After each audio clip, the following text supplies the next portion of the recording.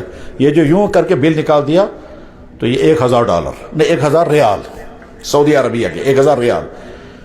Customer کہتے ہیں یار بہت زیادہ پیسہ ہے, لیکن یہ جو ڈپارٹمنٹل سٹور میں ہے نا, اس پر یہ کر کے پھر بل دینا, اس پہ تو بارگیننگ ہے ہی نہیں. اس پہ تو جو بل آئے گا وہ دینا ہے. وہ تو عام دکاندار سے ہم کہتے ہیں کام کر زیادہ کر, یہ تو وہاں چلتا ہے, وہاں کہاں چلے گا. یہ بات بھی اچھی طرح سے سمجھ لیں. بیچ درمیان میں کہنے کی بات ہے, لیکن کاش وہ کہاں کشمیر کو سمجھ میں آئے گی. یہ جو آن لائن بزنس شروع ہوا ہے, اس آن لائن بزنس کا نقصان ہوگا, تمہاری اپنی تجارت بیٹھ جائے گی, تمہارے اپنے دکانداروں کے تالے لگ جائیں گے. اس میں ان دکانداروں کا بھی قصور ہے. وہ کہتے ہیں آ گیا کسٹمر تو آج ہی لوٹ لو, اور ادھر سے لوگ کہتے ہیں ہم اب آن لائن منگوائیں گے کیونکہ ہم فارورڈ بن گئے. تو آن لائن منگوائیں گے اس کے معنی یہ ہے کہ ہم اپنی انڈسٹری کو ختم کر رہے ہیں. اب کشمیری لوگ جو ہیں نائی بننا چھوڑ دیں گے, زمینداری کرنا چھوڑ دیں گے تمام, اور سب باہر کے لوگ کریں گے, خود بیٹھے رہیں گے. جناب بے روزگاری ہے, وہ ہزاروں انسان لاکھوں کما کر کے اپنی زندگی چلا رہے ہیں, کچھ بے روزگار کرنے کو تیار نہیں. کس پہلو کو دیکھیں گے اپنی قوم کے, کس پہلو کو دیکھیں گے. بہرحال اس آدمی نے کیا کیا یار, بل آیا 1000 ریال کا, مجھے تو خیال تھا یہ 60 70 یا 80 یا زیادہ 100 ریال کا ہوگا, لیکن 1000 ریال کا اس نے دیا پیسہ. کہنے لگا آج کے بعد کبھی نہیں آؤں گے اس دکان پر. وہ چلا گیا. اس نے جب حساب کیا تو اس نے کہا 100 کا بل غلطی ہو گئی, 1000 کا بل بن گیا, 1 ڈیجٹ زیادہ لگ گیا ہے. اس کو لکھنا تھا 100 اخ پھیور علاوہ گومت بنو 100. اس کو فوراً احساس ہو گیا غلطی ہو گئی ہے, مجھے 100 لینا تھا, میں نے 1000 لے لیا. اسی وقت اسے 900 ریال نکال کر کے اوپر رکھے, کہتے یہ میرے لیے حلال نہیں ہے, میرے لیے تو وہ 100 ریال تھا. نکلا باہر, اس کو ڈھونڈنے کے لیے وہ ملا نہیں کسٹمر, چلا گیا. وہ یہ کہتا ہے یا اللہ سو کسٹمر سوزن واپس, یا اللہ اس کسٹمر کو واپس بھیج دے جس کا میرے پاس یہ پیسہ بچ گیا. وہ آتا نہیں, مگر اس نے تو دیکھا کہ اس کے پاس کبھی نہیں آؤں گا, یہ غلط لیٹ جاتا ہے. کافی دنوں کے بعد اس کو رات کو کوئی مجبوری تھی, وہ کہیں ڈیوٹی دے کر آتا تھا رات کے 1-2 بجے. اس وقت اس کو چائے پینی ہوتی تھی, تو وہ مجبور ہو کر یہاں سے کچھ لیتا تھا, چائے کا سامان, دودھ, چینی وغیرہ. وہ پھر مجبور ہو گیا, سارا بازار بند تھا, ڈپارٹمنٹل سٹور 24 گھنٹے کھلا رہے گا والا سٹور تھا, ٹھیک. اب وہ جب آیا پھر مجبور, جو ہی وہ داخل ہو گیا اس نے پہچان لیا. اس نے کہا اللہ اکبر شکر, اللہ اکبر شکر. انگریز بیچارہ حیران ہو گیا, ہم لوگ نعرہ تکبیر اللہ اکبر کیا دیں. وہ جب نزدیک آیا کہنے لگا کیا لگا شکر الحمدللہ آپ آ گئے. انہوں نے کہا کیا ہو, کہنے لگا آپ کافی دنوں پہلے آئے تھے ایسے. کہنے لگا ہاں. آپ نے یہاں سے کچھ چیزیں لی تھی. انہوں نے کہا آپ سے میں نے بل لیا تھا 100 کے بجائے میں نے 1000 لیا تھا, مجھ سے غلطی ہوئی تھی, میں نے 900 ریال آپ کا الگ رکھا ہے, یہ آپ لے لو. انگریز حیران ہو گیا، یہ کیا؟ تو جناب تھے کہ یہ کیا ہے؟ اس نے کہا یہ ہمارا دین، ہمارے نبی نے یہ کہا. ٹھیک، آگے چل کر کے یہ انگریز مسلمان ہو گیا، وجہ بن گئی دکاندار کا امانت دار. کتاب میں واقعہ لکھا ہے. میرے بھائیو، حرام کمائی سے اپنے آپ کو بچاؤ. بس آخری بات ہے، ٹائم ہونے والا ہے. آخری بات، اللہ کرے میرے اندر بھی وہ پیدا ہو جائے، پہلے میرے اندر پیدا ہو جائے پھر آپ کے اندر بھی. کیا ہم ایسے بنیں کہ ہمارے ذریعے سے کسی کو کوئی تکلیف نہ پہنچے. ہم ایسے بنیں کہ ہمارے ذریعے سے ہمارے ماں باپ کو، شادی شدہ ہوں تو ہماری بیویوں کو، ہمارے بھائیوں اور بہنوں کو، ہمارے دکاندار ہوں تو کسی کو کوئی تکلیف نہ پہنچے. ہم رحمت بنے انسانوں کے لیے. ہمارا نبی یہی چاہتا تھا، میرا امتی رحمت ہونا چاہیے. اللہ کے نبی نے فرمایا اب غزو الرجال الی اللہ العلد الخصم. اللہ کو بے انتہا نفرت ہے اس انسان کی جو العد الخصم ہوگا. العد الخصم وہ انسان جس کا بیہیویئر، جس کا برتاؤ، جس کا رویہ، جس کا سلوک، جس کا انداز زندگی ایسا ہو کہ سارے لوگ کان پکڑتے اور دور بھاگتے ہو. یعنی ماں باپ کہیں گے خراب لڑکا، بیوی کہے گا ظالم شوہر ہے، بھائی کہے گا خدا رچنے مستش، پڑوسی کہیں گے یار ایسے دور بھاگو. جس انسان سے لوگ دور بھاگتے ہوں اس کے برے رویے کی وجہ سے اللہ کے نبی نے فرمایا، اللہ کہتے ہیں مجھے بھی اسے نفرت. اس کا مطلب کیا ہوا؟ اچھا باپ بنو، اچھا بیٹا بنو، اچھا بھائی بنو، اچھے شوہر بنو، اچھے دوست بنو، اچھے دکاندار بنو، اچھے کسٹمر بنو، اچھے ڈاکٹر بنو، جہاں ہو اتنے اچھے بنو. لوگ اس یار کوتا اصل انسان چاہیے، کوتا اصل. ہمارا نبی محمد رسول اللہ نمونہ ہے ہمارے لیے، ساری دنیا کے لیے. ان کے دشمنوں نے بھی کہا کتنا اچھا ہے. دشمن کہتے تھے ہم نہیں مانیں گے اس کو نبی، مگر انسان ہے بہت اچھا. یقینا ایک نبی کبھی نہیں کہا کہ اس کی انسانیت خراب، اس کا اخلاق نعوذ باللہ من ذالک کا اخلاق، انسانیت، رویہ کسی نے نہیں کہا. جن دشمنوں نے قاتلانہ حملے کیے، جن دشمنوں نے سارے الزامات لگائے، لیکن کبھی کسی نے یہ نہیں کہا اس کا اخلاق صحیح نہیں، کبھی کسی نے نہیں کہا اس نے گالیاں دی، کبھی کسی نے نہیں کہا اس نے تھپڑ مارا، کبھی کسی نے نہیں کہا اس کا رویہ صحیح نہیں ہے. کسی نے کبھی نہیں کہا. بس میں بات سنا کر ختم کر رہا ہوں. اللہ یا اللہ مجھے بھی ایسا بنا دیجیے. جناب رسول اللہ صلی اللہ علیہ وسلم ایک سفر فرما رہے ہیں طائف سے جیرانہ کا. طائف سے جیرانہ میں اس وقت سمجھا نہیں سکوں گا طائف کہاں ہے، جیرانہ کہاں ہے. ٹھیک، دونوں قیمتی جگہ ہیں، دونوں تاریخی جگہ ہیں، جیرانہ بھی اور طائف بھی. طائف سے جیرانہ تشریف لا رہے ہیں. صورتحال بڑی عجیب تھی. راستے میں چلتے رہے، رات ہو گئی، ایک میدان میں رات گزاری گئی. رات گزاری جائی تو ریت میں آرام کیا گیا. ٹینٹ لگائے جاتے تھے، کبھی ٹینٹ بھی نہیں لگتے تھے. 12 رات میدان میں گزاری جا رہی ہے. سارے صحابہ سو گئے. اللہ کے نبی علیہ السلام بھی آرام فرما رہے ہیں مٹی پر، کوئی بستر نہیں. رات میں ایک صحابی وہاں سے گزرے، اس کے پاؤں سے ٹھوکر لگ گئی جناب رسول اکرم صلی اللہ علیہ وسلم کے پائے مبارک کو. ٹھوکر لگ گئی. اللہ کے نبی یا تو جاگے ہوئے تھے یا سوئے ہوئے تھے. سوئے ہوئے تھے تو جاگ گئے، جاگے ہوئے تھے تو ٹھوکر لگ گئی. تو آپ نے جواب، اب حضور نہیں پتا چلا یہ کون ہے اندھیرے میں. تو آپ نے فرمایا یا عبداللہ اوجعتنی، او خدا سے نے بندہ چکس ہے لوگ ہنسے، خدا سے نے بندہ چکس لوگ ہنسے، لوگ ہنسے. او اللہ کے بندے کون ہے تو، چوٹ لگ گئی. یہ اللہ کے نبی نے فرمایا. کڑوے انداز میں نہیں، ڈانٹ ڈپٹ کر نہیں، نرمی سے کہا یا عبداللہ اوجعتنی، خدا سے مدد غصہ چوکی لوگ ہنسے یار. بس اس طرح سے میں انداز اختیار نہیں کر سکتا وہ والا، کیونکہ مجھے نہیں معلوم انداز کیا رہا ہوگا، لیکن اس کو بہت نرم بنا کر کہوں گا تو اس طرح کہا ہوگا غصہ چوک سے یار لوگ ہنسے بچت پک سے، اس طرح کہا ہوگا. ڈانٹ کر کہا ہوگا تو پھر ڈانٹ کا انداز الگ ہے، لیکن ڈانٹ کر نہیں کہا، نرمی سے کہا اور سچ کہا. وہ بیچارہ پریشان ہو گیا، خدایا کیا ہو گیا مجھ سے، میرے پاؤں سے ٹھوکر لگ گئی. جناب رسول اکرم صلی اللہ علیہ وسلم کو اس قدر پریشانی ہو گئی، اور ہم سب سمجھ سکتے ہیں کتنی پریشانی اسے ہوئی ہوگی. بے قرار. اور وہ رات بھر سوچتا رہا جتنا ٹائم کہ میں صبح سوتے ہی حضور کے پاس یا رسول اللہ مجھے معافی دے دو، کیا ہو گیا مجھ سے، اندھیرے میں ہوا، جان بوجھ کر نہیں ہوا، معاف کر دیں معاف کر دیں. اب اس کو خیالات آ رہے ہیں حضور ضرور معاف کریں گے. پھر سوچتا ہے حضور تو معاف کریں گے، اگر اللہ کی طرف سے آیت آ گئی کیا اس بات میں وہ تکلیف، پھر کیا ہوگا مجھے. اور آیتیں آتی تھی، فوراً آیت آتی تھی جب کبھی حضور کو تکلیف پہنچتی تھی کسی کے ذریعے سے، خاص طور پر مسلمانوں کے ذریعے سے فوراً آیت آتی تھی۔ میں دسیوں واقعہ سنا سکتا ہوں کہ صحابی سے یہ ہو گیا، آیت فوراً آ گئی، مگر میں واقعہ نہیں سنا سکتا، اس وقت ٹائم ختم ہو گیا۔ بہرحال وہ پریشانی کے عالم میں سوچ رہا ہے یا اللہ صبح ہوتے ہی میں معافی مانگوں گا، چاہے پھر مجھے ڈانٹ ملے، چاہے کچھ ہو جائے، مگر واجب معافی مجھے مانگنی ہے۔